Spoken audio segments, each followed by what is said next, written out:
ဒါဖြင့်တရားဆိုတာဘယ်လိုဟာခေါ်တာလဲလို့ဆိုကုသိုလ်ကောင်းမှုလုပ်ဖို့ရစိတ်ဝင်စားနေတာတရားယုံကြည်တာတတ်တတ်မဟုတ်ဘူးခရတရားတန်ခါယုံကြည်တယ်ကောင်းတာလုပ်ရင်ကောင်းတာဖြစ်တယ်လို့လက်ခံတယ်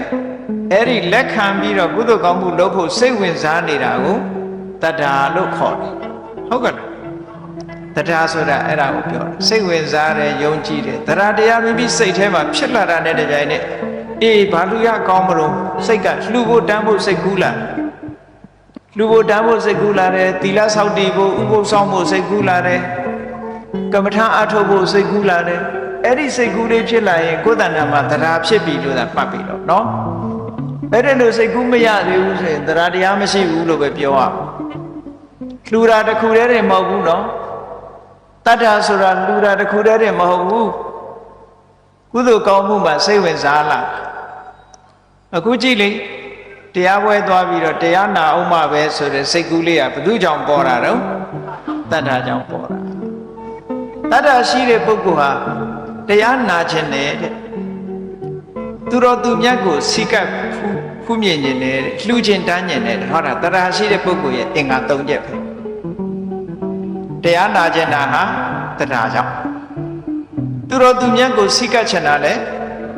တတ္ထာကြောင့်လှူခြင်းတန်းခြင်းတာလဲတတ္ထာပဲလှူခြင်းတန်းခြင်းတာတစ်ခုတည်းကိုတတ္ထာခေါ်တာမဟုတ်ဘူးဒါကြောင့်မို့တာဝရိန္ဒနတ်ပြည်ကနတ်တွေကတေကန်နေကြတော့သူတို့မိတ်ဆွေနတ်ကိုမှားလိုက်ကြတယ်မင်းစိတ်ကူးမလဲနဲ့ဒုက္ခတိဘုံကိုရောက်အောင်သွားအကောင်းဆုံးသောအရာကိုရအောင်ယူအဲ့ဒီအကောင်းဆုံးသောအရာကလက်လွတ်ဆုံးရှုံးမခံနဲ့လို့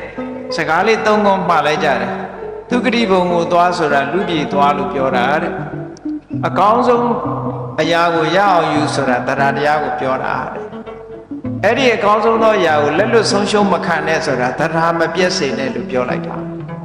ဒါပဲဒါဆိုလုံလောက်ပြီဟုတ်ကဲ့လားနတ်ပြည်ရောက်ဖို့ရဟောဒီတရားရှိရင်နတ်ပြည်ရောက်ဖို့ရခဲမခဲရင်တော့ကုသိုလ်ကောင်းမှုအားလုံးဟာတရားရှိရင်ဘာမှမခက်တော့ဘူးဒါကိုပြောတာနော်အဲ့ဒါကြောင့်မို့လို့လောကမှာအောင်မြင်မှုကြီးပွားမှုစိစိဥစ္စာတွေရမှုရဲ့အခြေခံအကျဆုံးအကြောင်းတရားသည်တတ္ထာသာဖြစ်ပါတယ်တဲ့ဒါကြောင့်မို့တတ္ထာသည်အကောင်းဆုံးသောပစ္စည်းဥစ္စာအားလို့ဒီလိုခေါ်တာကျန်တာတွေကသူ့ကိုအကြောင်းပြုပြီးရလာတာမို့သူလောက်အဓိကမကြဘူးတဲ့ဒါအာလောကကြီးမေးတဲ့မေးခွန်းဟာဘဝအရေးနဲ့ပတ်သက်တာဒါကြောင့်မို့တရားချစ်ခင်သူတော်စင်ပြိဿတို့ကိုယ့်ဘဝအရေးစိတ်အေးဖို့ရအကောင်းဆုံးပစ္စည်းဥစ္စာရှာဖွေရမှာကတော့တတ္ထာပါပဲဒီတစ်ခုကိုယ်တဏ္ဍာမှာပြည့်စုံမပြည့်စုံသေးရင်ပြည့်စုံအောင်လုပ်ထားရမယ်ဘဝအရေးစိတ်အေးဖို့ဟုတ်ကဲ့လား